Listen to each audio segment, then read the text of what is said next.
Emlékszel? Utolsó beszélgetésünket egy száguldó mentaautó szirénája szakította félbe. Megijedtem, mint mindig, ha valahol a sziréna felhangzik. Pedig akkor még nem tudtam, hogy számodra és számomra nagyobb veszély nem jöhet, mint hogy elhagyjuk egymást. Azóta se feledtem el ezt a délutánát. Egymást átölelve álltunk az utca forgatagában, mintha soha többé nem akarnánk elválni egymástól. De én egy erőltetett mosollyal kibontakoztam a karjaidból, lágyan megcsókoltalak, és fölényes könnyed hangon azt mondtam: ne félj az elválástól.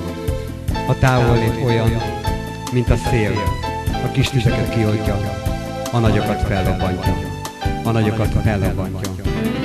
Vihorként tombol már a messzi távol, felgyújt a régi tűz, a szívem lángol.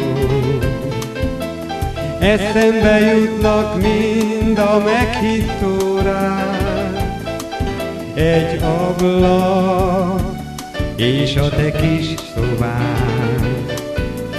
Elmúlt egy hosszú év a búcsú óta, azóta várok én egy hívószóra. Félek, hogy réges-rég már elfelednél, megöl a távol lét.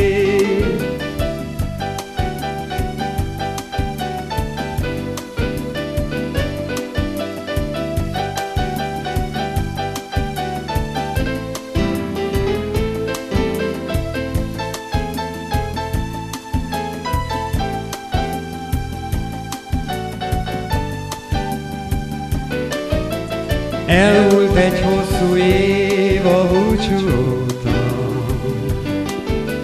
azóta várok én egy hívószóra. Félek, hogy réges-rég már elfeledtél, úgy kínoz a távollét. Bocsáss meg egyszer még, és kezdjük újra. Szerelmem szívedet majd lángra gyújtja.